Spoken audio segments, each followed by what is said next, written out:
디모데후서 4장 6절부터 8절까지 말씀. 전제와 같이 내가 벌써 부어지고 나의 떠날 시각이 가까웠도다.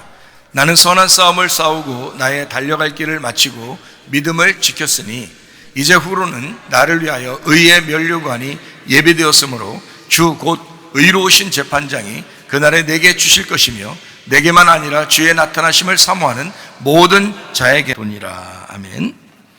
디모데 4장 6절부터 8절까지 말씀 보면 달려갈 길을 다 마치고 믿음을 지킨 사람에게 의의 면류관을 주겠다라고 되어 있습니다. 의의 면류관. 의라고 하는 것은 이제 공의롭다라는 얘기가 되는데요. 공의롭다, 의롭다, 이제 옳다 이런 말이에요. 그럼 의의 면류관을 준다는 게 이제 뭘까? 우리가 달려갈 길을 다 달려갔더니 금면류관, 은면류관, 보석면류관 이런 거 좀 줬으면 좋겠는데 의의 면류관을 주겠다는 거예요. 달려갈 길을 다 달려갔더니 한마디로 말하면 죽을 때 다 됐는데 이제 의의 면류관을 주겠다는 겁니다. 그러면 이제 무슨 말이냐면 의라는 게 원래 반대말이 뭐예요? 불의라는 거죠. 그죠? 그러면 우리가 인간으로 태어나서 불의했었는데 이제 의롭게 되었다라는 말이에요. 그죠? 예, 불의했었는데 우리를 의롭게 만들어 주겠다는 말이거든요. 그러면 이제 하나님이 우리에게 주시고 싶어 하는 것은 생명이고 영광이고 또 의로운 거. 이게 이제 면류관인데 종류가요. 생명의 면류관, 영광의 면류관, 의의 면류관 이렇게 되는 거거든요. 그러면 달려갈 길을 다 마친 사람에게는 의의 면류관을 주겠다는 거예요. 그러면 이제 우리가 좀 다른 걸 좀 좋은 걸 보고 싶은 거 이런 거 좀 줬으면 좋겠는데 의의 면류관을 주겠다고 그러니까 조금 이제 안 맞는 사람들이 있을지도 모르겠습니다. 근데 사실 하나님이 우리에게 주고 싶어 하는 것은 생명, 의, 영광 이런 것들이죠. 그럼 의의 면류관이라는 건 불의의 면류관의 반대말이니까 의의 면류관이 이게 바뀌었다는 얘기예요. 너의 인생이 바뀌었다. 너 달려갈 길 다 달려가고 믿음을 지켰더니 너 인생이 바뀌었다는 얘기예요. 너 인생이 달라졌다. 땅의 삶으로 네가 태어났는데 하늘의 삶으로 바뀌었다. 네가 운명이 바뀌었다 이런 말이에요. 그러니까 운명이 바뀌면 정말 복된 거죠. 여러분 땅의 운명으로 여러분 계속 산다. 이건 참 불행한 거죠. 하늘나라가 저 멀리 있다고만 생각하지만 사실 여기서 하늘나라를 누려야 되는데 하늘나라가 내 속에 있어야 되는데 의롭게 되지 못하면 하나님 나라를 이제 누리는 것이 아니죠. 그러니까 땅의 운명에서 계속 살게 되면 천국은 아닌 거예요. 하늘의 운명으로 바뀌어야 천국의 운명을, 천국의 삶을 살게 되는 거니까 의롭게 됐다는 말은 이렇게 땅에서 하늘로 바뀌었다는 말이에요. 이것을 의롭다라고 하는 것이거든요. 그래서 의롭다, 의의 면류관을 주겠다라는 말은 원래 모습으로 하나님의 창조의 형상으로 만들어 주겠다라는 말입니다. 의의 형상으로, 그러니까 하나님의 형상으로 창조의 질서대로 돌아가게 하겠다는 거예요. 원래 하나님 우리를 하나님의 형상대로 만드셨어요. 근데 사람이 잘못해서 선악과를 먹다 보니까 사람이 바뀐 거예요. 하나님의 형상에서 떠나서 짐승의 형상을 닮아가고 땅의 형상을 닮아간 거예요. 그래서 하나님이 너 의의 면류관 줄게 이렇게 말하는 것은 하나님의 형상으로 다시 만들어 줄게 이 말이고요. 창조의 질서로 다시 돌아가게 만들어 주겠다. 처음 하나님이 그렇게 사랑해서 만들었던 그 모습으로 만들어 주겠다는 얘기예요.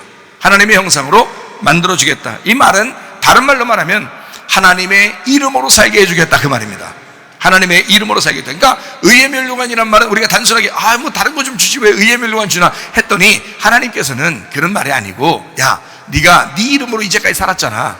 그런데 내 이름으로 살게 해줄게 그 말이에요. 하나님의 이름으로 살게 해줄게 그 말이에요. 그게 의의 면류관. 자, 좋은 거죠. 그 훨씬 좋겠죠, 그죠? 다른 것보다 훨씬 좋겠죠. 하나님의 이름으로 살게 해줄게. 너 이제까지 네 이름으로 살았잖아. 이제는 하나님의 이름으로 살게 해줄게 이 말이에요. 그러니까 달려갈 길을 다 달려가고 믿음을 지킬만 하죠. 예? 그러면 이 의의 면류관 주는 거니까 하나님의 이름으로 살게 해줄게 그 말이에요. 다른 말로 말하면 하나님의 삶, 하늘의 삶을 살게 해줄게 라는 말이죠.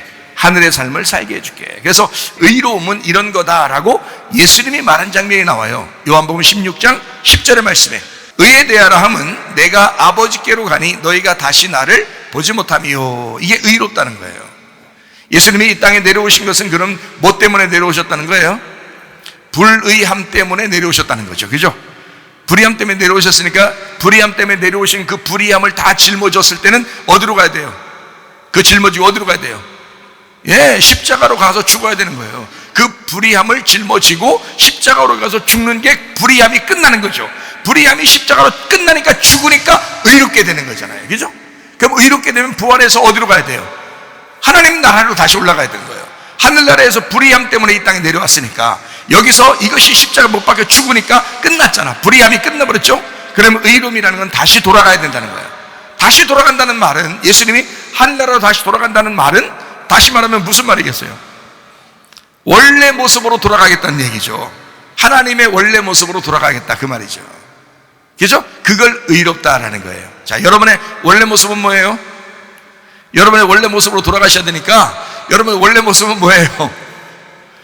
하나님이 창조하신 하나님의 형상이에요. 그게 원래 모습입니다. 그러니까 여러분과 저는 짐승의 형상대로 살면 안 돼요. 자기 욕심대로 살면 안 돼요. 자기 승질대로 살면 안 돼요. 왜냐하면 여러분은 하나님의 형상이니까. 사람의 형상으로 사는 게 아니에요. 여러분은 하나님의 형상으로 돌아가셔야 합니다. 그게 의로움이라는 거예요. 의의 면류관을 받으셔야죠. 의의 면류관을 받으셔야 된다는 말은 원래 모습으로 돌아간다는 말이에요. 하나님의 창조의 질서로 돌아간다는 거예요. 하나님이 원래 우리를 목적하에 우리를 만드신 하나님의 모습으로 돌아간다는 거죠. 근데 여러분, 하나님의 모습으로 살지 못하는 사람들 있죠? 그 사람들은 아직 불의한 것입니다. 그 사람들은 아직 의로운 길로 돌아가지 못한 것이란 말이에요. 아직 여기서 헤매고 있는 거예요, 땅에서. 그러니까 의로운 모습으로 돌아가자고 교회에 모여서 예배도 드리고 찬양도 하고 기도도 하고 그러는 거예요. 그러니까 의로운 모습으로 다 돌아가셔야 되겠죠? 달려갈 길을 다 달려가야 됩니다. 그 의의 면류관을 받기 위해서 우리는 믿음을 지키셔야 된다는 거예요. 달려갈 길을 다 달려가고 의로움을 위하여 믿음을 다 지켜야 된다는 거예요. 그러니까 달려갈 길을 다 달려간다는 말은 쉽게 해서 죽는다는 얘기예요. 죽는다. 너 죽으면 의롭게 된다. 자, 그러면 우리가 죽을 날이 다가와서 제명에 딱 죽는 사람들 있죠. 날짜가 돼서 제명에 죽는 사람도 있어요. 그럼 그걸 나 의로워졌다 이런 말이에요? 그것도 의로워지죠. 왜냐하면 자기가 이 땅에 살던 모든 게 다 이제 다 끝나버렸으니까, 다 풀어지니까 이제는 의로워졌다. 그때 돼서 뭐 교만할 사람이 뭐 있어요? 죽으면서 나 죽으면서 나 교만해야지, 뭐 어떻게든지 고집 부려봐야지, 자존심 좀 내세워봐야지, 그렇게 하겠냐고요. 죽는 그 순간까지는, 뭐 그 전까지는 어땠지 모르지만 그 죽는 순간에 그래, 다 내려놓자. 내가 아니구나. 내가 사는 게 내가 아니었구나. 이거를 그때 되면 고백하게 되겠죠. 어쨌든 그때 회개하는 사람도 있겠지만, 그때 돼서 회개해서 만약에 천국에 가게 된다면, 그때 돼서, 그때 회개해도 천국 가는 사람이 있겠죠. 그러니까 그때 돼서 회개해서 천국에 가는 사람이 있겠죠. 그렇게 가도 되지만, 제가 여러분에게 말하는 것은 왜 그 전에 미리 죽고 미리 회개해서 여기서 천국 생활을 하면 얼마나 좋냐. 그게 교회 생활이라는 거예요. 그게 여러분 가정 생활이라는 거예요. 그러니까 여러분 가정에서 천국이 되셔야 되고, 교회 와서도 천국이 되셔야 됩니다. 뭐 우리가 좀 더 장소를 더 넓히고 좀 해야 되겠죠, 앞으로. 그렇지만 막 불평불만 할 필요 없어요. 서로 마음이 통하고 서로 얼굴을 쳐다보고 기분이 좋잖아요. 행복하잖아요. 그게 이 마음에 여유가 있으면 그렇게 행복하다고요. 기쁘다고요. 사람을 만나는 것도 기쁘다고요. 그런데 이게 불평불만에 가득 차고 마음이 좁아지고 이러면요, 막 굉장히 기분 나빠요. 화가 나고 막 이렇게 막 복잡해지고, 막 생각도 복잡해지고 막 이런단 말이에요. 그러니까 우리의 생각들을 자꾸 내려놓으셔야 됩니다. 그리고 하나님의 생각을 자꾸 하셔야 돼. 의로운 생각들을 자꾸 하셔서 내 생각에서 벗어나서 하나님의 삶으로, 하늘의 삶으로, 하나님의 생각으로 이렇게 옮겨가야 되는 거예요. 그러면 마음이 넓어져요. 마음이 바뀐다고요. 의롭게 여기서도 천국 생활할 수 있는데 왜 하필 천국에 가서만 천국 생활하려고 하시느냐 이거야. 여기서 천국 생활 하다가 천국 가셔야지. 그러려고 함께 모이라고 하는 거죠. 모일 때마다 지옥 같으면 무슨 여기서 생활하고 싶겠냐고요. 이 땅에서 빨리 죽고 싶지, 빨리 죽어서 천국이나 가자, 이렇게 생각하겠죠. 그러나 성경은 그렇게 가르치고 있지 않습니다. 성경은 여기서 네가 죽어라, 네가 그 죽어서 첫째 부활에 동참해야 된다. 그러면 여기서도 천국을 살 수 있다라고 하는 게 성경이란 말이에요. 그러나 우리 교회 생활도 가정생활도 다 천국 생활하시기를 바랍니다. 사람은 혼자 생각할 때가 참 많아요. 남몰래 생각하는 게 많죠. 자기 혼자. 그때 조심해야 되는 거예요. 여러분, 생각이 사람을 만들어내거든요. 그 생각이 말을 만들고 그 말들이 행동을 만들어내는 거예요. 그렇기 때문에 생각에서 시작하는 거라고요. 이게 생각에서 시작해서 행동을 해버리는 거거든요, 사람이요. 그러니까 무슨 생각을 평상시에 많이 하느냐에 따라서 그 사람이 말도 그렇고 행동도 그렇고 그렇게 해버리거든요. 그러니까 처음부터 생각을 바로잡아야 되는 거예요. 어느 날 그 생각이 나를 반격하기 시작하게 되면 우리는 자칫 쓰러질 수가 있습니다. 우리의 생각들이 자꾸 생각하던 그것이 어느 날 나를 공격하기 시작하면요, 그러면 여러분 쓰러집니다. 그게 시험이라고 그러는 거예요. 그러므로 우리는 생각을 고쳐먹어야 된다. 생각을 잘 지켜야 된다. 생각을 방어를 잘 해야 된다. 내 생각에 다른 것이 침투하지 않도록, 마귀의 생각이 침투하지 않도록 내 생각을 자꾸 변호하고 내 생각을 잘 하게 해서 나를 울타리를 잘 치게 되면 그러면 시험에 걸리지 않을 수가 있다. 그러니까 말을 잘 해야 된다. 생각을 잘 해야 된다. 행동을 잘 해야 된다. 그 사람의 인격이 되기 때문에 그렇습니다. 우리 예수님을 닮아서 예수님의 인격으로 살아야죠. 성령님의 능력으로 살아야죠. 하나님의 이름으로 살아야죠. 그러니까 우리는 내 이름으로 또 내 인격대로 내 능력으로 이렇게 하면 안 되는, 그거 없애버리려고 교회 나오시는 거예요. 하나님 말씀 듣는 거예요. 그러니까 하나님 말씀을 끊임없이 듣고 나를 위해서, 끊임없이 듣고 끊임없이 기도하고 나를 위해서, 끊임없이 모이고 나를 위해서, 자기 자신의 믿음을 지키기 위해서. 그래서 달려갈 길을 다 달려가고 믿음을 지켰더니 하나님이 의롭게 만들어 주시더라. 의로움이 별거 아니라고요? 굉장한 것입니다. 의로움은 하나님이 주고 싶어하는 것이었다고요. 그 의로움은 마지막 네가 죽을 때 주는 것이었다고요. 그러면 그 의로움이 뭐냐? 이 의로움은 굉장한 하나님이라고요. 그 의로움 자체가 굉장한 하나님이라고, 그걸 주고 싶었다고요. 너의 인생으로 이제까지 살았지만 이제 그걸 포기하는 순간 하나님을 넘겨주겠다는 것입니다. 그게 의로움이라는 거예요. 예수 그리스도가 십자가 못 박혀 돌아가시고요, 막 달려갔어요. 그 꼬린 지점을 향해서 막 달려갔더니 결국 십자가를 치자마자 하나님의 의로움이 찾아오셨다고요. 그리고 하나님의 의로움으로 돌아가셨다고요. 그걸 의로움이라고 말하는 거라고요.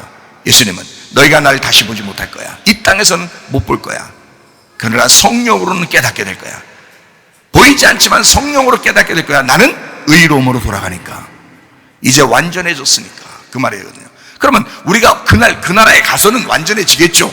그러면 이 땅에서 왜 그 완전함으로 살려고 하지 않느냐는 거야. 이 땅에 설교를 수없이 합니다. 기도를 수없이 합니다. 예배를 수없이 드립니다. 그러나 그 완전함 속에 살지 아니하고 계속 이 땅의 운명으로만 살게 되면 여러분은 예배 드린 것도 기도한 것도 말씀을 들은 것도 별 의미가 없는 것이 되어버린다 이게. 그러면 안 된다는 거죠. 예배를 드렸으면, 기도했으면, 말씀을 들었으면 여러분 의로움으로 바뀌셔야 합니다. 하나님의 천국이 여러분 마음속에 있으셔야 합니다. 여러분의 가정이 천국이 되셔야 합니다.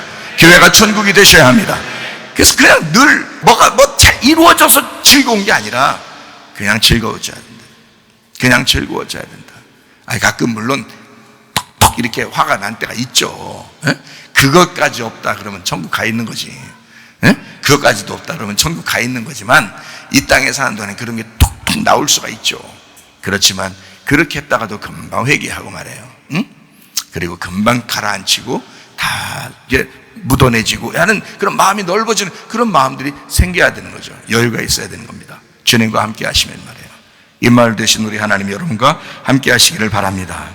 그래서 우리는 불의에서 의로움으로 바뀌는 게 성경이었다. 그게 마지막 결론 부분에서는 하나님은 우리에게 의로움을 주시고 싶어 했다라는 겁니다. 의의 면류관, 그러니까 꼭 막 뭘 쓰는 것 같이 생각돼서 그렇게 하는 거죠. 네 생각들이 의로워졌단 말이에요. 네 생각들이 여기 머리로 들어오는 것들이 다 의로워졌다는 얘기예요. 근데 사람들은 자기 혼자 남몰래 생각하는 그런 것들이 너무나 많습니다. 자기 혼자 생각, 아무도 모르겠지. 하나님은 아십니다. 아무도 모르겠지. 내가 이렇게 생각하는 건 나만 알지. 아무도 모르겠지. 뭘 아무도 몰라요. 하나님이 다 보고 있는 걸. 하나님이 다 알고 있는 걸. 창피하지도 않아요? 부끄럽지도 않아요? 하나님한테 미안하지도 않아요? 그래서 생각이 잘 혼자 있을 때도 남몰래 생각하는 그것도 잘못된 것이 있다면 의로운 생각으로 바꾸셔야 된다. 하나님의 생각을 자꾸 하셔야 된다. 아, 내가 잘못했습니다. 혼자 생각이 왜 이런 생각이 들어오는지 모르겠어요. 왜 내가 혼자 이런 생각이 들어오는지 모르겠어요. 하나님, 잘못했습니다. 내가 옳은 생각을 할게요. 이게 의로운 생각을 할게요. 이렇게 바뀌셔야 되죠. 그 불의한 여러분의 생각이 여러분을 공격하기 시작하면 그냥 쓰러져요. 그러니까 여러분과 저는 믿음을 지키셔야 됩니다. 이쪽에서 이쪽으로 넘어가는, 요한복음에 보면요, 2장에 보면 요한복음 2장에 뭐가 나오죠? 예수님께서 가나의 혼인잔치에 물로 포도주를 만드는 그런 역사가 있었죠. 물로 포도주 만드는 역사가. 물이라는 것과 포도주라고 하는 게 이게 같아요, 틀려요? 완전히 달라요. 이거 화학적 변화입니다. 그래서 완전히 달라요. 이건 물은 포도주로 될 수도 없고 포도주가 물로 될 수도 없는 거예요. 이거 완전 화학적 변화입니다. 더더군다나 물이 포도주가 되는 것도 신기한데 포도주가 물이 된다면 이건 뭐 말도 안 되는 얘기예요. 그렇죠? 그러니까 이거 완전히 변화된 겁니다. 완전히 바뀐 거. 이걸 화학적 변화라 그래요. 이거를요. 거기에 가나의 혼인잔치에서 포도주를 두 종류로 먹었습니다. 먼저 포도주가 어떤 포도주를 먹은 거죠? 먼저 포도주를 먹긴 먹었어요. 포도주 먹긴 먹었는데 여기서 먹는 포도주가 두 종류예요. 예수님이 준 포도주하고 자기들이 먹던 게 있었단 말이에요. 그 먹던 거를 뭐라고 그러냐면 옛날 포도주라고 그러는 거예요. 옛 포도주. 그죠? 옛 포도주. 옛 포도주를 누가 먹고 돌아가셨어요? 예, 돌아가셨어요. 그랬으니까 예수님이라고 해야 되겠죠? 그래서 예수님이 요한복음 19장에 십자가 못 박혀 돌아가실 때에 신포도주를 드시고 돌아가셨더라. 이렇게 돼 있죠. 그죠? 신포도주를 드시고 돌아가셨더라. 그러니까, 이게 신 거죠. 쓴 거, 그러니까 다른 말로 말하면 쓴 물입니다. 쓴 물. 그러니까 쓴 물이 원래 우리가 먹던 물이에요. 쓴 물이.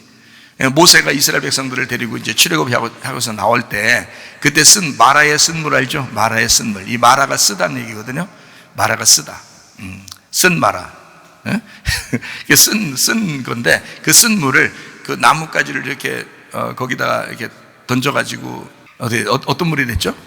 단물이 됐어요. 그러면 쓴 게 어디 갔죠?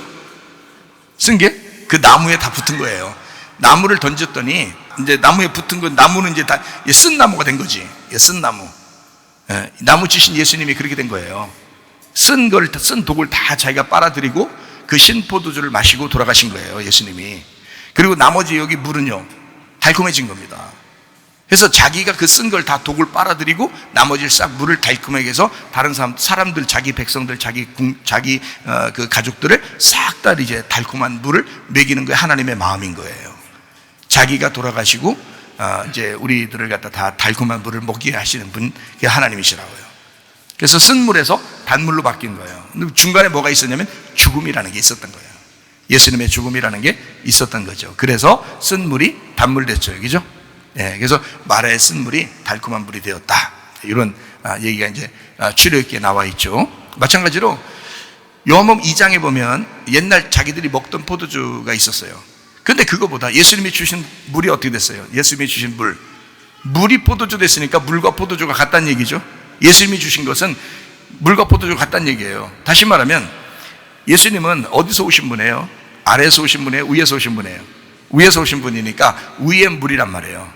위의 물. 그러니까 이 물이 포도주로 바뀌었다 그러면 신포도주, 옛날 포도주가 새 포도주, 이 물이 포도주가 된 이 포도주는 새 포도주란 말이에요. 그죠? 근데 사람들이 먹어보서 어떻게 해요? 먹어보고 뭐가 더 맛있다 그래요? 야, 옛날 우리가 먹던 그것도 맛있었는데 이게 진짜 맛있다 그러는 거예요. 이게 진짜 맛있다. 그러니까 옛날 거하고 비교해서 이게 지금 훨씬 더 맛있다라고 얘기하는 거죠. 그죠? 그러니까 옛날 거를 뭐라고 그러냐면 옛날 것도 먹었는데 그것도 괜찮은 건데 이 율법이란 말이에요. 율법도 괜찮았는데 복음을 만났더니, 예수님을 만났더니 이게 훨씬 더 좋은 것이었더라, 이렇게 된 거죠. 이렇게 바뀌는 것입니다. 그 옛날 그 요한복음 4장에 보면 사마리아 여자가 나오죠. 사마리아 여자가 계속 우물물을 뚫어왔죠.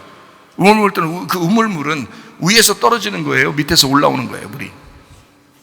밑에서 올라오는 거죠, 그죠? 그럼 예수님이 가가지고는 내가 다시 밑에서 올라오는 물을 주겠다 이래요. 위에서 떨어지는 물을 주겠다는 거예요. 위에서 떨어지는 물을 주겠다는 거예요. 생수를 주겠다는 거예요. 위에서 떨어지는 생수를 주겠다. 자기가 생수다 하는 거야. 하나님의 선물이다. 네가 나를 알았다면 하나님의 선물을 알았을 거다 하는 거예요. 그 하나님의 선물은 위에서 내려오는 걸 얘기하는 거예요. 이 사람은 아래 물을 계속 뜨고서 먹고 살았어요. 그것도 괜찮았어요. 옛날 우물물입니다. 그랬더니 예수님께서 하는 말이 나는 생수야, 위에서 내려오는 물이야 라는 말이죠. 그래서 위에서 생수, 위에서 떨어지는 물이다 라고 얘기하는 거죠. 그죠? 그거를 주겠다는 겁니다. 자, 그러면 아래에 있는 물과 위에 있는 물을 비교한 거죠. 근데 이 물도 먹어야 되지만, 아래 물도 먹어야 되지만 위의 물을 마셔야 된다. 그러면 훨씬 더 달라진다. 이것을 얘기하는 거죠. 자, 요한복음 1장에 나다나엘이라는 사람이 있는데요. 이 나다나엘이라는 사람이 어디에 있었다고 그랬어요? 무화과나무 아래에 있었다고 했어요. 무화과나무 아래에 왜 하필 거기에 있었을까? 이상하잖아요, 그죠? 다른 나무 아래에 있었다고 해도 되는데 무화과나무 아래에 있었단 말이에요. 그럼 무화과나무는 보통 성경에서 처음 무화과나무가 등장할 때가 언젠가요? 창세기죠. 창세기에 선악과 먹고 난 다음에 무화과나무 잎으로 치마를 해 입었다 할 때, 그때 무화과나무 잎으로 나오거든요. 그러면 선악과를 먹고 났더니 바로 무화과나무 잎으로 자기를 가리게 되었다, 이런 말이거든요. 그러면 선악과를 먹은 사람이 그 무화과나무 잎으로 치마를 해 입은 거하고 딱 연결되는 말이죠. 그래서 이 무화과나무 아래에 있었다라고 하는 말은 네가 선악과 아래에 있었다는 말이고요, 네가 율법 아래에 있었다라고 하는 얘기입니다. 자, 네가 율법 아래에 있었다, 선악과 아래에 있었다. 그러면 예수님에게 돌아와야 된다는 얘기 아니에요. 예수님 찾아가서 만났으면 예수님이 이제 예수님한테 돌아오라는 얘기야. 예수님한테 돌아오는데 너 이제 더 이상 무화과나무 아래에 있어야 된다는 거예요. 다른 나무 아래로 다시 오라는 거예요. 다른 나무 아래로 오라는 거예요. 어디 나무로? 생명나무로 오라는 거예요. 감람나무로 오라는 거예요. 예수님은 포도나무니까 포도나무로 오라는 거예요. 열매가 있고 씨가 있는 그곳으로 오라는 거예요. 무화과나무는 씨가 없잖아요. 열매가 안 된다고요. 그런데 예수님이 말하기를, 자, 너는 이제 씨가 있고 열매가 있는 곳으로 와야 된다, 그 말이에요. 이게 참 놀라운 말들이죠. 그러니까 처음에는 무화과나무예요. 그 다음에는 우리 감람나무로 옮기셔야 되고, 처음에는 이 무화과나무에 있었어도 생명나무로, 포도나무로 와야 된단 말이에요. 씨가 있는, 열매 있는 나무로 와야 된다. 이거를 이제 뭐라고 얘기하는 거냐면 이렇게 얘기하는 거예요. 선악과 먹고 무화과나무 잎으로 이렇게 가렸을 때는 하나님이 가리게 해줬어요? 아니면 자기들이 가렸어요? 자기들이 가렸어요? 하나님이 가리게 해줬어요? 자기들이 가렸어요. 하나님이 가리게 해줄 때는 가죽옷으로 가려줬죠. 가죽옷으로 가려줬다는 얘기는 어떤 동물이 죽었다는 얘기죠. 그 죽은 동물이 누구예요? 예수님이겠죠, 그죠? 짐승처럼, 우리에게 짐승처럼 오신 예수님이란 말이에요. 그러겠죠? 그러니까 짐승 같은 우리들을 위해서 짐승의 옷으로 이제 짐승의 옷을 입혀주시려고 짐승으로 죽으신 분, 그러니까 어린 양으로 이제 오신 분, 이렇게 되는 거죠. 짐승의 껍데기를 이제 입힌 거니까 가죽옷이라는 게, 그죠? 근데 그 가죽옷을 입혔다는 얘기는 솔직히 성경적으로 말하면 알몸이 되었다는 얘기고요. 그 알몸이 되었다는 얘기는 너 옷 다 벗어야 된다는 얘기입니다. 그러니까 네가 입었던 무화과나무 잎으로 만든 그 옷은 다 벗겨져야 된다는 걸 얘기하는 거예요. 다시 말하면 너의 지식과 너의 노력과 너의 율법, 이런 것들은 다 없어져야 된다는 얘기예요. 너의 생각도 없어져야 된다는 거예요. 그것도 벗겨져야 된다. 이게 가죽옷이라는 거예요. 가죽옷의 특징이 그것입니다. 자, 무화과나무 옷을 입었어요. 그 의미가 있어요, 없어요? 없어요. 그걸 입었는데 의미가 없다고, 별로. 그래서 하나님이 의미가 있었으면 그냥 뒀을 텐데 가죽옷을 따로 만들어 주잖아요. 왜 그러냐? 의미 없기 때문에 그래요. 너 무화과나무 잎으로 만든 것은 벗어져야 된다는 것을 얘기하는 겁니다. 자, 그러면 뭐예요? 자, 나다나엘이 무화과나무 아래에 있었다는 것도 거기에서 탈출을 하라고 그러는 거지, 계속 거기에 있으라고 말하지는 않는다는 거죠, 주님께서도. 그죠? 거기서 벗어나야 된다는 얘기예요.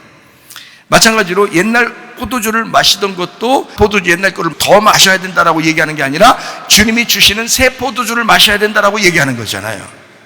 그죠? 요한복음 2장에 보면 성전이 나옵니다. 새 성전을 만들 때 3일 후에 내가 부활해서 만들 것이다 라고 했고, 옛날 성전 어떻게 된다? 다 무너져야 된다라고 얘기했습니다. 예수님이요. 요한복음 2장에. 그죠?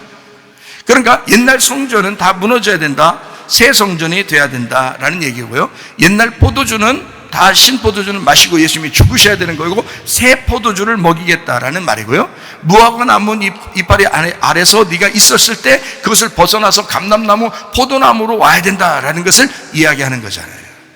그죠? 성경적으로 보면.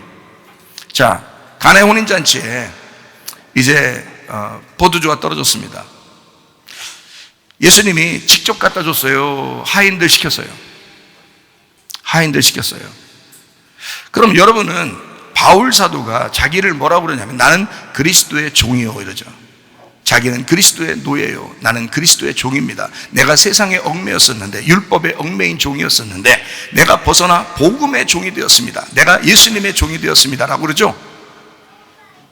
예수님께서 시키면은 예수님의 하인이 되는 거고요, 다른 사람들이 시켰을 땐 다른 사람들의 하인이 되는 거예요. 무슨 말이죠? 그러니까 물 떠온 하인들만 알더라 그렇게 돼 있죠. 요한복음 2장에 보면, 그죠? 가나의 혼인잔치에 새 포도주를 갖다 주었을 때 물 떠온 하인들은 알았다. 자, 거기에 있었던 잔치에 참여하고 있었던 사람들, 거기에 포도주를 마시던 사람들은 그 맛에 놀랐습니다. 그죠? 그 맛에 놀랐어요. 야, 더 맛있는 게 왔다. 맛에 놀랐어요. 그런데 물 떠온 하인들은 예수님이 누구신지 알고 놀랐습니다. 여러분과 저는 그 맛만 보고 맛에 놀랄 거냐, 아니면 예수님이 누구신지를 알고 놀랄 거냐? 여러분과 저는 예수님을 알고 놀라셔야 합니다. 예수님의 능력을 경험하는 유일한 길은 순종입니다. 그래서 그 하인들은 예수님의 말씀에 순종함으로 그들은 예수님이 누구신지를 알았던 거예요. 자, 여러분과 저는 주님의 종이 되어야 됩니다. 주님의 노예가 되어야 되는 거예요. 우리는 율법에 매여 있었던 사람들이었어요. 세상에 매여 있었던 사람들이었어요. 세상에 하자는 대로 그대로 하고 살았던 사람들이었어요. 땅의 운명대로 자기의 유전자 하나를 변화시키지 못하고, 자기의 그 혈액형 하나도 변화시키지 못하고 그냥 살아갈 수밖에 없었던 그런 사람들이었다고요. 조상적부터 내려오던 그런 모든 운명을 탈피하지도 못하고 그냥 그대로 살아가던 사람들이었단 말입니다. 그러나 여러분과 제가 예수 그리스도 안에서 새 포도주를 마실 때는 그 포도주의 맛에 놀래기만 하는 것이 아니라 그 새 포도주를 만드신 예수님을 알고 놀라셔야 된다 말이에요. 그러면 주님의 종이 될 수 있습니다. 우리는 복음으로 새롭게 살아갈 수가 있다 이 말이에요. 땅의 사람으로 사는 것이냐, 아니면 하늘의 삶을 살아가게 될 것이냐. 맹물 같았던 우리의 인생도 예수님의 말씀으로 포도주 같은 맛을 내는 이런 화학적 변화를 경험하셔야 합니다. 되돌아갈 수 없습니다. 예수님의 말씀이 스쳐간 그 맛을 내야 합니다. 여러분과 저에게는 그냥 예전처럼 그냥 그대로 살려고 교회 다니는 것이 아니고, 그렇게 살려고 그런 운명대로 그냥 난 나야, 뭐 나를 누가 건드려, 나는 나대로 살 거야, 뭐 아무도 나를 바꿀 수, 야, 그렇게 살면 안 됩니다. 예수 그리스도의 맛을 내는 사람, 예수 그리스도가 스쳐간 사람, 예수 그리스도를 만난 사람, 예수를 아는 맛을 아는 사람, 예수를 경험한 사람, 그 잔치집의 하인들처럼 주님을 경험한 사람들이 되셔야 합니다. 아무것도 모르고 그냥 포도주만 갖다 주면 먹기만 하는 그냥 그런 사람들이 아니라, 이제까지 여러분이 말씀을 듣고 그대로 포도주만 갖다 주면, 말씀을 갖다 주면, 새로운 복음을 설명해 주면 여러분이 아멘 하면서 그냥 마시기만 하고, 야 괜찮은데, 말씀 괜찮은데 라고 이렇게 마시기만 하던 그런 사람이 아니라, 여러분이 직접 경험하셔야 합니다. 주님의 맛을 내는 사람, 주님의 그 맛을 내주는 그 과정을 아는 사람, 그 주님의 능력을 아는 사람, 주님을 깊이 스스로 경험하는 사람, 지금 시대는 그 믿음을 스스로 지켜야 하기 때문인 것입니다. 지금은요, 예수님께서는 요한복음 2장에 성전을 새롭게 하신다고 그랬습니다. 완전히 성전을 무너뜨린다 했고 새로운 성전을 만드신다는 거예요. 자, 무너져야 될 성전은 왜 무너지는 거예요? 불의하기 때문에 그렇습니다. 의롭지 못하기 때문에 그런 거예요. 그래서 무너뜨리는 거야. 새로운 성전을 주신다는 얘기는 무너질 건 무너져야, 그래야 새로운 걸 재창조할 수 있기 때문에 그런 거죠. 여러분, 무너뜨리지 않고 그냥 그대로 세우는 게 아니고, 무너뜨릴 건 다 무너뜨려야 되는 거예요. 여러분이 이제까지 세웠던 것이 하나님의 것이 아니라면 그러면 무너져야 하는 것입니다. 이제까지의 모든 과거가 좋은 게 아니라면 무너지셔야 합니다. 그리고 하나님의 것을 여러분 안에서 세우셔야 합니다. 이게 새 성전을 건축하는 것입니다. 새 성전을 건축하라. 말만 새 성전을 건축하는 게 아니라 여러분 자신이 성전인데 이 성전을 새롭게 건축하셔야 된다. 옛날 성전대로 살면 안 된다. 옛날 포도주를 마시면서 그대로 즐거워하면 안 된다. 새로운 포도주를 마셔야 한다. 새로운 성전을 여러분 속에 지어야 된다. 이게 새 성전을 지어야 한다. 그래서 우리는 굳어진 사고를 뒤집어 엎어서 새롭게 시작해야 합니다. 옛날 같은 그런 생각들을 뒤집어 엎어 본질을 망각한 교회의 형식주의에 분노하며 여러분 자신들이 스스로, 야, 이래서는 안 되지, 내가 이렇게 지금까지 살아왔던 이대로 계속 살면 안 되지, 내가 새로워져야지, 내가 새로운 사고를 해야지, 예수 그리스도 안에서 우리가 지어져 가는 성전에는 하나님의 성령이 거하시는 사람들이 되셔야 합니다. 그래서 그 성령이 여러분의 주인이 되셔서 이제까지의 삶을 뒤집어 엎고 우리의 옛 과거의 사고를, 그 생각을 다 뒤집어 엎고 남몰래 하던 그 생각까지도 다 뒤집어 하나님의 생각을 할 수 있는 사람, 예수 그리스도를 알아가는 생각을 하는 사람, 예수 그리스도의 말씀 안에 푹 빠진 사람, 그래서 새 성전이 되는 사람들이 되셔야 합니다. 요한복음 3장에 니고데모라는 사람이 있었습니다. 요한복음 3장과 4장에는 말이에요, 비교합니다. 3장과 4장에는, 요한복음 3장에는 지도자가 나오죠. 어떤 지도자? 니고데모라는 지도자가 나와요.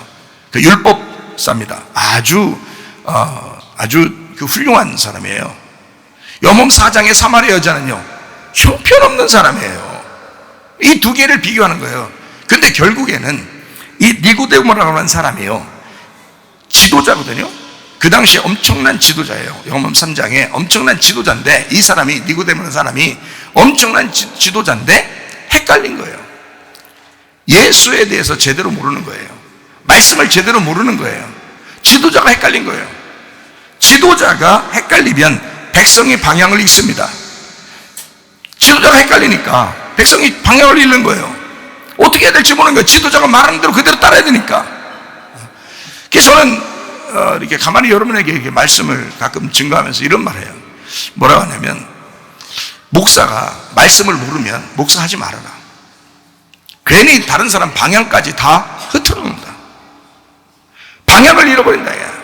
듣는 사람들이 어떤 방향으로 가야 될지를 모른다는 거야. 목사가 방향을 잃으니까, 목사가 헷갈리니까요. 지도자가 헷갈려버리면 모든 백성들이 다 방향을 잃어버립니다. 나라도 마찬가지죠. 가정도 마찬가지입니다. 교회도 마찬가지예요. 직장도 마찬가지예요. 지도자가 방향을 잃어버리면 모든 사람들의 방향이 잃어버립니다. 지도자가 헷갈린 거예요. 자기가 잘 모르겠는 거예요. 뭐를 해야 될지 잘 모르겠는 거예요. 그래도 니고데모는 굉장한 사람입니다. 뭐가 굉장하냐? 니고데모는 그래도 예수님을 찾아왔어요. 자기가 헷갈리니까 이 지도자로서 이게 도저히, 저도 그런 갈등을 많이 했었거든요. 목사 생활을 하면서, 설교 생활을 하면서도, 이거 뭐 진짜 말씀을 이게 뭔가 이게 시원하게 좀 펑 뚫리는 게 좀 있으면 좋겠는데 그게 잘 모르겠는 거예요. 그런데도 사람들은 목사님 하니까 그냥 내가 이제 목사님으로 해야 되니까 그렇게 살았을 때가 있었어요. 니고데모가 그랬는가 봐요. 니고데모가 밤에 고민했어요. 고민하고 예수님을 찾아옵니다. 그래도 니고데모는 대단한 사람이죠. 겸손한 거죠. 그죠? 자기가 헷갈렸다는 것을 예수님한테 찾아온 거예요. 그래서 그 점이 대단한 거라는 말이에요. 다른 사람들, 많은 바리새인들이 있었고 많은 율법사들이 있고 많은 서기관들이 있었겠죠. 근데 예수님한테 그렇게 많이 찾아오질 않아요. 근데 이 니고데모는 찾아옵니다. 니고데모는 배우려고 왔습니다. 배우려고. 자기가 잘 모를 때는, 여러분, 잘 모르면 배우면 됩니다. 배우는 건 죄가 아니에요. 그렇게 배우러 왔을 때 예수님이, 야 이놈아, 내가 네가 누군지 아는데 네 자신을 네가 알렸다, 이렇게 예수님이 그런 식으로 안 한단 말이에요. 니고데모로 왔을 때 불쌍히 여긴다고요. 니고데모에게 엄청난 사실을 가르쳐 줍니다. 예수님이요, 니고데모한테. 자, 이렇게 니고데모는 배우려는 마음으로 왔어요. 그래서 그게 다행이라는 겁니다. 모르면 배우면 됩니다. 그러나 아는 것처럼 괜히 행동하면 안 된다는 거예요. 그게 교만이라는 거예요. 그게 자존심, 괜히 자존심 부리고 괜히 고집 부리고 교만하고 그러면 안 된다는 거예요. 알면 안다, 모르면 모른다, 그러는 거예요. 그게 진실한 것입니다. 성도들은요, 그렇게 성령으로 통치를 받으면서 건물보다는 사람으로 지어지고 사람이 중심이 되고, 여기 모임이 이 사람들이요, 건물보다 사람이 중심입니다. 여러분 한 사람 한 사람을 하나님께서 귀하게 여기시죠. 물론 건물도 중요하죠. 여러분 집도, 이렇게 집을 보면 집도 중요하죠. 집도. 근데 그 집 안에 있는 사람들이 더 중요한 거죠. 그 사람들 때문에 집이 있는 거잖아요. 집 청소 왜 해요? 걸기적거리지 않기 위해서. 우리들이 걸기적거리지 않고 잘 편안하게 살기 위해서 집 청소하잖아요. 그죠? 예. 그러니까 집을 위해서 사람이 존재하는 건 아니잖아요. 사람을 위해서 집이 존재하는 거란 말이에요. 이런 건물들도 필요에 의해서 있는 거지, 사실은 뭐가 중심인 거예요? 사람이 중심인 거예요. 여러분이 앉아있는 여러분과 제가 중심인 거예요. 말씀을 듣는 사람들, 말씀을 증거하는 자, 이렇게 서로 합력해서 선을 이루는 이 사람들이 중요한 거예요. 건물도 물론 중요하지만 사람이 먼저 중심입니다. 사람을 사랑하는 것보다 더 중요한 순종은 없습니다. 사람을 서로 사랑해야 합니다. 여러분, 저도 여러분을 사랑하고 싶고 여러분도 저를 사랑해 주셔야 되고요. 또 옆에 있는 사람들을 서로 사랑해 주셔야 합니다. 옆에 사람 얼굴 한번 쳐다봐요. 사랑스럽나 안 사랑스럽나? 말씀 듣고 보니까 사랑스럽나 안 사랑스럽나? 사랑스럽죠? 사랑스러워야 돼요. 사랑스러워야 돼요. 옆에 사람들이 입이 합주기가 됐든 틀니를 빼고 왔든 상관없어요. 그냥 사랑스러우셔야 돼. 다 사랑스러우셔야 돼. 어린아이도 너무너무 사랑해요. 어린아이 때문에 우리들이 위험에 처해도 다 이렇게 어린아이들 사랑해주고 그래야죠. 잘 가르치고 배우게 해야 합니다. 요한복음 3장 22절부터 36절까지 말씀 보면요, 요한도 침례를 베풀고 있습니다. 그리고 그 침례를 베풀면서 이제 주님에 대해서 이렇게 얘기합니다. 예수님은 흥하여야겠고 나는 쇠하여야 하리라, 그렇게 이야기합니다. 침례 요한이, 그렇죠?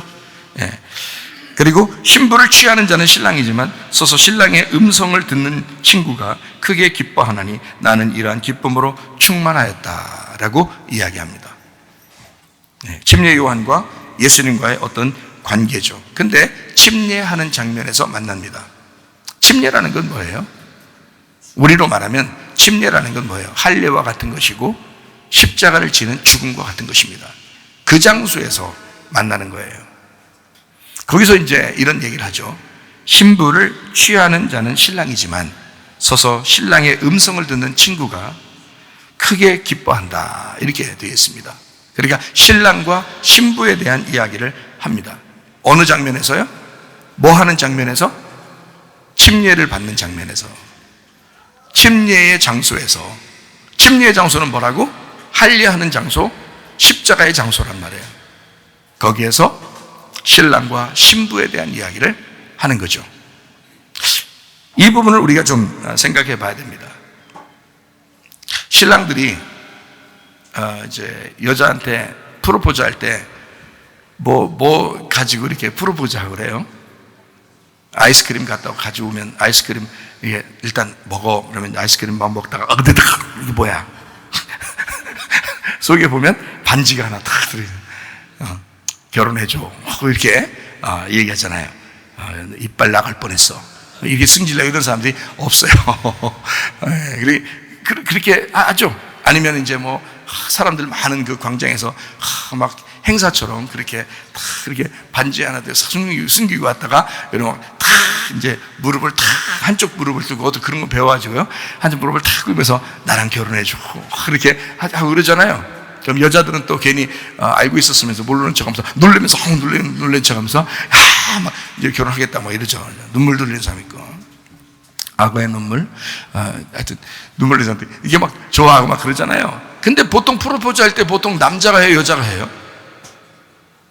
그것도 잘 몰라요. 해본 적이 없어서. 정신들 좀 차리고 잠깐 정신 잘 좀 보세요. 프로포즈를 남자가 해요, 여자가 해요? 여러분 그렇게 받아본 적이 없어서 그런 거예요? 예, 남자가 하죠? 예, 권사님 받아보셨죠? 예. 자, 남자가 프로포즈 하지 여자가 프로포즈 하냐고요. 남자가 하죠. 여자가 남자한테 결혼해 주실래요? 그러면서 그 신랑한테, 남자한테 와가지고 이렇게 하지. 그런 사람 못 봤어, 별로. 남자가 보통 나랑 결혼해 줄 거요? 이렇게 하면 이제 뭐 미녀와 야수처럼 말이에요. 나랑 결혼해 줄래요? 이렇게 하면, 그러면 이제 여자가 못 이기는 척하고 좋아요 막 이렇게 하면서 그거 받죠. 일단 비싼 거니까 받죠. 이제 그렇게 하고 이제 결혼하는 건 봤는데, 여자가 먼저 이렇게 프로포즈 하는 건 별로 못 봤어요. 예. 자, 생각해 보세요. 예수님이 우리의 신랑이십니다. 신부인 우리한테 뭘 가지고 와서 프로포즈 하실까? 예수님은 다이아몬드 반지 대신 십자가를 들고 나타나 우리 신부에게 신랑이 고백합니다. 나랑 결혼해 줄래? 주님은 다이아 반지 대신 십자가를 들고 와서 우리에게 프로포즈하는 것입니다. 나랑 결혼해 줄래? 여러분, 이 프로포즈에 응답하시겠습니까? 주님, 제가 주님과 결혼하겠습니다. 내가 나의 십자가를 지고 나를 부인하고 당신 뜻대로 내가 살면서 내 평생 주님만 따라 살겠습니다. 당신의 프로포즈에 내가 반응하겠습니다. 내가 응답할게요. 예, 제가 결혼할게요. 그렇게 여러분의 사랑을 고백하시겠습니까? 여러분과 저는 이 주님의 프로포즈에 응답하시기를 바랍니다. 그래서 우리 교회가 진짜 주님의 사랑받는, 또 주님의 사랑받는, 또 주님을 깊이 사랑하는 그런 교회가 되셔야 합니다. 요한복음 4장에 사마리아 여자가 나옵니다. 사마리아 여자요. 사마리아 여자가 목마르고 피곤한 길이지만 꼭 가야 할 이유가 있었습니다. 거기 가야만 경험할 수 있는 사랑 때문입니다. 그 우물가에 이 여자는 갈 수밖에 없었어요. 계속 매일마다 아마 갔을 겁니다. 이제 어느 사랑을 만나기 위하여 그 여자는 진짜 사랑을 만나고 싶었던 겁니다.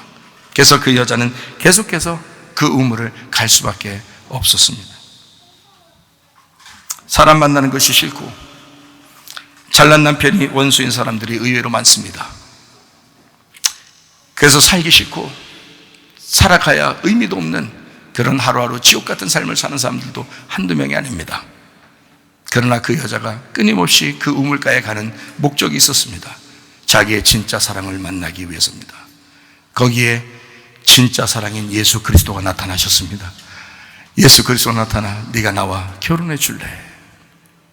네가 나와 결혼해 줄래? 나는 너하고 결혼하고 싶어 왔다. 그 사마리아 여자가 자신의 기구한 삶이 잘못 만난 남편 때문인 줄 알고 그렇게 살아왔던, 그렇게 해서 내가 남편 때문에 잘못된 인생을 살았구나, 6명이나 남편이 바뀌었으니 얼마나 힘든 인생을 살았겠습니까? 그렇지만 이 목마름의 근원이 무엇 때문에 이렇게 목말랐을까라고 하는 것을 이 여자는 분명하게 이유를 알았습니다. 자기의 인생이 언제부터 뒤틀려졌을까? 자기의 인생이 어떻게 이렇게 뒤틀려진 삶을 살아갈 수밖에 없었을까? 이 목마름의 근원은 뒤틀어진 예배에 있었습니다. 그래서 이 사마리아 여자는 예배가 무엇인지를 정확하게 알고 싶었습니다. 남편에 대한 이야기도, 우물에 대한 이야기도, 그것도 이미 지나간 이야기였습니다. 이 사마리아 여자는 예수님에게 꼭 질문하고 싶었던 것이 있었습니다. 예수님, 당신이 메시아라면 내가 어떻게 예배드렸으면 좋겠습니까? 내가 어떻게 예배해야 내 뒤틀어진 인생을 바로잡을 수 있겠습니까? 여러분과 저는 무엇으로 주님 앞에 질문하겠습니까? 예수님, 내 뒤틀어진 인생을 해결이나 해주세요. 내 잘못된 인생을 해결이나 해주세요. 그게 아니라 이 여자는 분명히 알았습니다. 내가 언제부터 뒤틀어졌을까? 내 인생이 언제부터 이렇게 뒤죽박죽 되었을까? 왜 내가 이렇게 힘들게 되었을까? 예배 때문이었던 걸 알았습니다. 예배가 뒤틀려졌구나. 예배가 망쳐졌었구나. 주님과의 만남에서 이게 벗어났었구나. 이거를 깨닫게 된 겁니다. 주님, 나는 어디서 예배 드려야 합니까? 나는 어떻게 예배 드려야 합니까? 주님께서 이 여자에게 말씀하십니다. 여기서도 말고 저기서도 말고 진정으로 예배할 때가 오나니 바로 지금이라.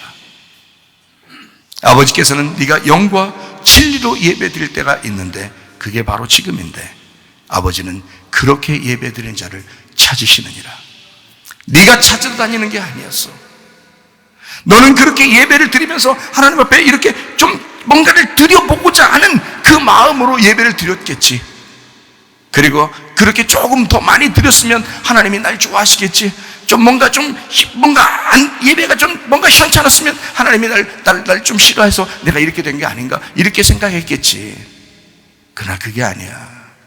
하나님은 처음부터 끝에까지 너를 사랑하고 있었고 하나님이 너를 찾고 있는 거야. 하나님이 너를 찾아오셔야 되는 거야. 네가 찾는 게 아니야. 하나님이 너를 찾아오셔야 하는 거야. 여러분 말씀을 들을 때 어떨 때는 여러분 귀로 계속 듣습니다. 귀로 계속 듣는데 어느 날 가슴으로 확 말씀이 올 때가 있습니다. 가슴으로 말씀이 확 들어올 때 그때 그 하나님은 찾으시는 거예요. 여러분 하나님께서 여러분을 찾으시는 그것이 뭘로 찾으시겠어요? 말씀입니다. 하나님은 말씀이고 말씀이 천국이니까 그 천국이 여러분을 찾고 있는 거예요. 여러분이 천국에 가는 게 아니라 천국이 여러분에게 와야 되는 것입니다. 여러분이 천국을 찾는 게 아니라 천국이 여러분을 찾으셔야 되는 겁니다. 그게 하나님이란 말이에요. 하나님은 말씀이시고 말씀이 여러분에게 가슴으로 찾아오셔야 된다 이 말이에요. 뒤틀어진 예배가 오늘 바로 세워지는 예배. 이 사마리아 여자는 예수님을 만나서 생수를 얻었습니다. 이젠 드디어 자기의 인생이 바뀌었다는 걸 알았습니다. 물동이를 버려버려도 되겠다 생각했습니다. 그리고 가서 사람들에게 전파합니다. 내가 메시아를 만났다. 내가 그토록 찾던 그 메시아가 나를 찾아왔다. 내가 찾아가는 게 아니었더라. 그 메시아가 나를 찾아왔더라. 나를 찾아오는 은혜의 메시아, 복음의 메시아, 그 진리의 메시아, 하늘에서 이 땅에 생수로 오시는 나를 찾으시는 메시아를 내가 만났다. 내가 그토록 찾았었는데, 그래서 매일마다 그 우물가에 찾으러 왔던 그 여인에게 주님이 찾아오셨더라. 그거를 사람들에게 전한 겁니다. 율법을 전했겠어요? 이 여자가 사람들을 다 모아놓고 야 율법을 또 한번 들어봐라 이랬겠어요? 그 말이 아니잖아요. 나를 찾아오신 예수를 만나라. 나를 찾아오신 예수를 한번 만났으면 좋겠다. 너희들도 그 주님이 찾아오신다. 만나신다. 여러분 그 찾으시는 주님이 여러분의 주님이십니다. 여러분은 그 찾아오시는 그 주님을 만나셔서 여러분 가정도 회복되고요, 몸도 회복되고요, 여러분 물질들도 회복되고요, 잘 되는 역사가. 그렇다고 막 부자로 살다가 막 부자로만 누리다가 너 혼자 잘 먹고 잘 살다가 와, 그런 말이 아니잖아요. 자기가 있으면 있는 대로 또 나누어서 함께 살아야죠. 그러다가 주님으로 하시면 그때까지 우리는 마음의 평안, 마음의 평강, 마음의 치료, 마음의 행복함, 마음의 기쁨, 이 천국을 가지고 살다가 천국에 가셔야 되죠. 그런 천국 생활들을 여러분이 하셔야 합니다. 자, 보세요. 옛 포도주가 새 포도주로 바뀌었습니다. 그렇죠? 불의한 것이 의로움으로 바뀌었습니다. 맞죠? 옛 성전이 새로운 성전이 됩니다. 맞죠? 그러니까 이렇게 옛날 것들이 이렇게 새롭게 됩니다. 자, 그러면 탕자는 어때요? 탕자. 누가복음 15장에 탕자가 어때요? 탕자가 돌아온 탕자가 되죠. 예, 탕자가 돌아온 탕자. 그러면 탕자는 어떤 인생을 살아요? 아버지 떠나면 집 떠나면 고생인데 아버지 떠나니까 어떻게 인생 살아요? 쓴맛을 보는 겁니다. 그죠? 쓴물. 쓴물이 뭐가 돼야 돼요? 단물이 돼야 되겠죠. 그래서 쓴물이 단물이 돼야 돼요. 그래서 탕자는 돌아온 탕자가 돼야 됩니다. 그죠? 예, 그러니까 옛 포도주는 새 포도주가 되셔야 됩니다. 맞죠? 네. 마찬가지로 음료는 뭐가 돼야 되나요? 음료는 신부가 되셔야 돼요. 신부가. 음료는 신부가 돼야 돼요. 여러분, 신랑 신부는 여러분 지금 같이 신랑 신부 같이 앉아 있는 사람도 있죠. 여기 지금 신랑 신부 같이 앉아 있는 분도 있죠. 여기 지금 같이 앉아 계신 분도 있잖아요. 신랑 신부. 예? 그러면 여러분 그 결혼하는 사람들을 뭐라 그래요? 결혼한 사람들을 뭐라 그래요? 그럼 신랑 신부 되는 결혼하는 그 사람들을 뭐라 그러냐고요? 지금 여기 앉아 있는 사람들이 신랑 신부 같이 앉아 있잖아요. 그러면은 결혼한 사람들은 뭐라 그래요? 새 신랑 새 신부라 그러죠. 새 신랑 새 신부라 그러지. 그죠? 그럼 여기서 지금 앉아 있는 사람들은 뭐라 그래요? 흔신랑 흔신부요? 아니 그 말이 아니잖아. 그 말이 아니잖아. 지금 그냥 신랑 신부라고 그러잖아요. 그죠? 남편과 아내라고 그러잖아요. 남편과 아내라고 그런다고요. 그러면 새로 결혼한 사람도 이제 남편과 아내가 된다 해가지고 신랑과 신부가 된다 그래서 새 신랑 새 신부 된다 이 말에 오늘 새 신부가 나타났다, 오늘 새 신랑이 나타났다 그러잖아요. 신부가 이제 새 신랑하고 결혼하는 거잖아요. 그죠? 그러면 성경에 나오는 예수님은 우리에게 새 신랑입니까? 은 신랑입니까? 예수님은 우리에게 새 신랑 되시겠죠? 새 신랑. 그러면 내가 오늘 새 신부가 될 때 만나겠죠? 새 신부가 되면 만나요. 그러면 신랑과 신부 결혼할 때는요, 여기 보니까 특징이 있더라고요. 신랑과 신부 결혼할 때는 특징이 보니까 어떻게 하냐면 잔치를 하더라고요. 잔치. 어느 나라든지 마찬가지예요. 그러니까 결혼식은 그냥 대충 하는 데도 있어요. 결혼식을 대충 하는 데도 있어요. 여기에 보니까 성경에 보니까 아브라함의 아들 이삭이 결혼할 때 보니까요, 결혼식 같지도 않게 결혼하더라고요. 그렇죠? 멀리서 신부가 지금 오는데 말이에요. 멀리서 외삼촌 집에서 멀리서 이렇게 오잖아요. 근데 이 이삭이 이제 멀리서 오는 그 신부를 이렇게 들판에 서서 쳐다봅니다. 쳐다보고 있다가 멀리서 이렇게 오다가 이제 여자가 이제 물어봐요. 리브가가 그 종에게 물어봅니다. 저기 들판에 서 있는 자가 누굽니까? 그러니까 당신의 신랑이 될 사람이요, 그 아브라함의 아들이요, 이렇게 이야기를 해요. 그러니까 그 여자가 나오다가 면사포를 탁 쓰더라고요. 이렇게 면사포를 따서 얼굴을 가리우더라. 왜 가려요? 얼굴이 자신 없어서? 그래서 가리는 거예요? 얼굴을 왜 가리는 거예요? 궁금하라 그러는 거예요. 궁금하라고. 얼굴을 싹 가리면 궁금해, 안 궁금해? 궁금해요. 엄청 궁금해. 그래서 얼굴을 싹 가리더라. 그러니까 이 신랑이 이삭이거든요. 이삭이 리브가를 데리고 이제 어떻게 했어요? 어머니 방으로 사라가 돌아가셨거든요. 아브라함 혼자 이제 있는데 사라가 돌아가시니까 이제 그 어머니 방으로 이 여자를 데리고 이제 이끌어서 그 방으로 데리고 갔어요. 그날 결혼 끝. 이거고. 참 결혼 쉬워. 결혼이 끝났어요. 그래서 성경에 그게 결혼이었어요. 그렇죠? 요즘은 결혼식이 그냥 화려하지만 사실은 결혼식이 그냥 대충 이렇게 그냥 왔는가? 들어갑시다. 그런데 결혼이 끝난 거야. 이렇게 했더라고요. 텐트에 들어갔다는 말이, 어머니의 집에 들어갔다는 말은 어디로 왔다는 얘기예요? 어디로 왔다는 얘기예요? 교회로 왔다는 얘기예요. 교회로. 말씀의 교회로 왔다, 이 말이에요. 말씀의 교회로. 어머니가, 여러분, 어머니 여자라는 것은 어머니 사라 여자가 이삭을 낳죠? 그 여자를 뭐라고 했어요? 갈라디아 4장에서는 여자를 언약이라 그랬잖아. 언약. 그러니까 말씀의 교회란 말이에요. 말씀의 텐트, 말씀의 언약에, 말씀의 교회에 데리고 왔더라. 그게 결혼이란 말이에요. 주님과 결혼하는 게. 이곳이 말씀의 텐트가 되시면, 이곳이 언약의 장소가 되면, 이곳이 주님의 교회가 되면 여러분은 결혼하러 오신 거예요. 여러분은 그 텐트 안에 들어오면 결혼하게 되는 거예요. 그 말씀을 듣게 되는 거고, 그 양식을 먹게 되는 거예요. 그 신랑의 양식을 먹게 되는 거예요. 신랑의 씨를 먹게 되는 거죠. 무슨 말인지 알겠죠? 그래서 신랑의 씨를 받아서 그 자녀를 낳는 거예요. 그게 속에서 말씀을 잉태하는 거야. 이게 리브가가 가진 잉태, 에서와 야곱을 가진 말씀, 두 쌍둥이의 말씀을 가지게 되었다. 이걸 깨닫게 되었다라는 말이죠. 무슨 말인지 아시겠죠? 그러니까 결혼 따는 게 무조건 잔치하는 거예요. 결혼하면 가나의 혼인잔치에도 어떻게 해요? 가나의 혼인 잔치예요. 잔치. 잔치. 무조건 며칠 동안 그냥 잔치하는 거예요. 그게 결혼식이더라고요. 여러분, 우리가 주님의 신부가 돼서 결혼만 하게 되면 잔치합니다. 잔치예요. 그런데 예수님은 이 땅에 신부를 데리러 왔을까요? 이 땅에? 아니, 성경을 다시 한번 정확하게 다시 보자는 얘기예요. 신부를 데리러 왔을까요? 음녀를 데리러 왔을까요? 여러분은 뭐 같아요? 여러분 자신 없는 사람들은 오늘 말씀 잘 들으셔요. 자신 없는 사람들은 여러분이 뭐예요? 신부요. 진짜 신부 같아요? 성경에 진짜 신부 같은 사람이에요? 여러분이? 아니면 음녀 같은 사람이에요? 여러분, 이 땅에서 우리는 끊임없이 음녀짓을 하고 살아요. 끊임없이 음녀짓을 하고 있는 사람들에게 예수님이 신랑 돼서 오시는 거예요.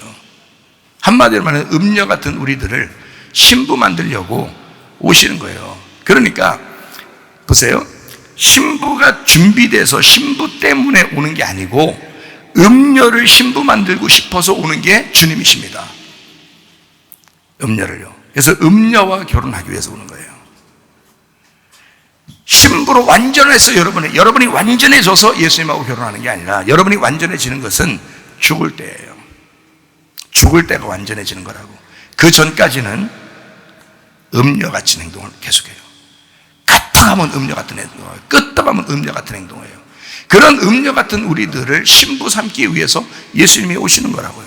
그럼 신부 삼으려니까, 여러분, 신부 삼으려니까 그냥 양부 신부 되자 끝 이렇게 하진 않는다는 거죠. 음녀를 신부 만들기 위해서 옷을 계속 빨아주고요, 계속 새로운 포도주를 먹이려고 그러고요, 계속해서 좋은 것으로 만들어서 주려고 그러고 바꿔주려고 하는 거죠. 옷을 새롭게 입히려고 그러고, 어떻게든지 빨래해서 해주려고 그러고, 어떻게든지 그 사람을 준비시켜서 막 무장시키려고 하는 거죠. 하나님의 이름으로 살게 하려고 계속 준비시킨 거예요. 여러분의 껍질을 벗겨내고 또 껍질을 벗겨내서 진실하고 깨끗한 거룩한 사람을 만들어내려고 하는 거죠. 자기 신부 만들려고요. 그래서 어떻게 보면은 교회가 여러분을, 음녀 같은 우리들을 데리고 와서 교회가 여기서 목욕탕처럼 계속 때를 벗겨주는 것입니다.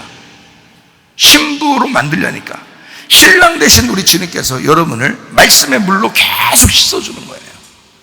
그래서 음녀 같은 우리들이 때가 벗겨지고 어느 날 깨끗해지면요, 그러면 신부처럼 살게 됩니다. 왜 자꾸 자기가 신부처럼 살지 못하고 왜 음녀처럼 자꾸 사느냐? 그 때를 벗겨주는 그 주님, 그 신랑을 제대로 몰라서 그런다. 신랑을 제대로 알게 되면 껍질이 벗겨지고, 신랑을 제대로 알게 되면 신부처럼 깨끗해진다. 그렇게 만드시려고 말씀을 듣게 하는 것입니다. 예배드리게 하는 거고요, 기도하게 하는 것입니다. 말씀과 기도로 거룩해진다라고 말씀합니다. 디모데후서 4장 6절부터 8절까지 말씀, 전제와 같이 내가 벌써 부어지고 나의 떠날 시각이 가까웠도다. 나는 선한 싸움을 싸우고 나의 달려갈 길을 마치고 믿음을 지켰다. 보세요. 선한 싸움을 싸우고 나의 달려갈 길을 마치고 믿음을 지켰다. 자, 이게 얼마나 전투적입니까? 그냥 다 된 게 아니란 말이에요. 선한 싸움을 싸웠다는 얘기야. 달려갈 길을 다 마쳤다는 얘기예요. 믿음을 지켰다는 얘기예요. 이게 그냥 이루어진 것입니까? 아니죠. 이렇게 때를 벗겨내고 이렇게 새 옷으로 갈아입었다는 얘기예요. 날마다 두루마리를 빨았다는 얘기예요. 날마다 새로워졌다는 얘기예요. 날마다 자기의 옛 포도주를 벗어버리고 새 포도주를 먹게 하여 옛 성전을 부셔버리고 새 성전 되기 위하여 돌아온 탕자가 되어 아버지 하나님을 만나기 위하여 그렇게 살아갔던 그 내용을 얘기하는 말이에요. 그냥 이루어진 것이 아니죠. 선한 싸움을 싸운 거예요. 달려갈 길을 다 마친 거예요. 믿음을 지킨 겁니다. 여러분과 제가 그냥 하루아침에 갑자기 변해서 신부가 되는 게 아니에요. 음녀들이 왔지만 하나님께서는 신부로 만드시려고 하는 것입니다. 그러니 겸손해야 된다는 거예요. 고집부리지 말라는 거예요. 교만하지 말라는 거예요. 말씀 듣고 순종하라는 거예요. 믿음을 지켜야 된다는 거예요. 선한 싸움을 싸워야 된다는 거예요. 의로움을 위하여 불의와 싸우라는 거예요. 여러분, 의로움을 지켜내기 위하여 그 불의함과 싸우라는 거예요. 달려갈 길을 다 마치라는 거예요.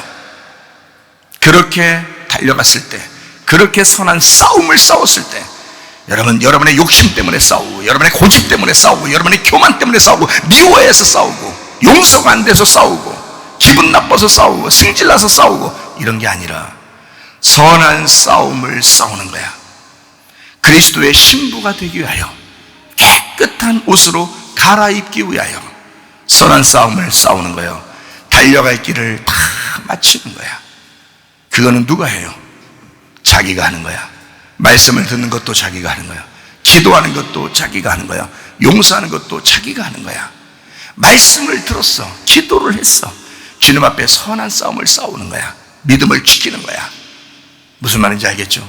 이렇게 갔더니 디모데후서 4장 8절 말씀, 이제 후로는 어떻게 된다? 이제 후로는 이 하늘나라에서 이루어지는 것도 있겠죠, 그죠? 이제 후로는 하늘나라에서 이렇게 된다라는 말도 되겠죠? 그러나 이제 후로는 그렇게 선한 싸움을 싸우고 믿음을 지키고, 그리고 선한 싸움을 이렇게 달려가기를 다 달려가고 나면 그런 싸움에서 승리하게 되면 이런 거죠. 자, 이렇게 끝까지 달려가게 되면 그러면 그때부터는 어떻게 된다? 나를 위하여 의의 면류관이 예비되었으므로. 자, 하늘나라에서만 있는 거야? 하늘나라에서만? 아니죠. 이 땅에서도 의의 면류관이 있다는 거야. 이 땅에서도. 너 선한 싸움 다 싸웠잖아. 달려갈 길 다 달려갔잖아. 믿음을 지켰잖아. 그러니까 그때부터는, 이제부로는 그때부터는 어떻게 해? 의의 면류관이 준비되어 있다는 거예요, 너한테. 이건 하늘나라에서만 있는 게 아니란 말이에요. 여러분과 제가 교회에 나온 것은 이렇게 그냥 과거의 옛사람처럼 옛 성전으로 옛 포도주로 계속 탕자처럼 그렇게 살아가라는 뜻이 아니잖아요. 불의함으로 그냥 그렇게 살아가라는 뜻이 아니잖아요. 의로움으로 바뀌어서 살아가라. 하늘의 삶을 살아가라. 아버지의 뜻대로 한번 살아가보자. 의의 면류관을 쓰고 살아가보자. 생각을 바꾸자. 나의 혼자 있었던 악한 생각에서 선한 싸움을 싸워보자. 이렇게 살아가는 것은 여러분 안에 의로움이 찾아오게 되고 천국이 찾아오는 길이다. 그런 천국이 여러분 속에 찾아오게 되면 의의 면류관이 예비되었으므로 주곧 의로우신 재판장이 그날에 내게 주실 것이며 내게만 아니라 주의 나타나심을 사모하는 모든 자에게도 주실 것이다. 자, 하늘나라에서만 아니죠. 이 땅에서도 마찬가지라는 말이죠. 주의 말씀을 사모하는 자들에게, 그렇게 살려고 하는 자들에게 다 주겠다. 바울에게만 준다는 얘기예요? 아니죠. 우리에게도 다 주겠다는 얘기야. 이 좋은 것을 왜 안 받으시냐 이 말이에요. 여러분과 제가 의의 면류관 받고 이 땅에서도 천국을 살 뿐만 아니라 하늘나라에 올라갈 때도 천국을 가는 주의 사람들이 다 되시기를 바랍니다. 우리 하나님 아버지 사랑과 은혜를 감사합니다. 하나님 아버지, 우리는 자칫 우리도 모르는 사이에 이제 대충 이 땅에 살다가 어느 날 하늘나라만 가면 되지라고 생각하는 사람들이 꽤나 많습니다.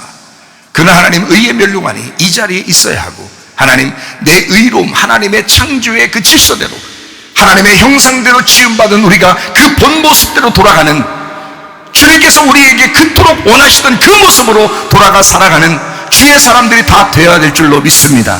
우리 하나님 아버지, 우리 마음이 천국되게 하옵소서. 우리 마음이 평안하게 도와 주옵소서. 우리 마음이 기쁨 있게 도와 주시옵소서. 우리 마음에 행복함을 주옵소서. 건강하고 안전하고 평안하고 행복하다가 주님 만나게 도와 주옵소서. 예수님 귀하신 이름 받들어 기도 올리옵나이다. 아멘.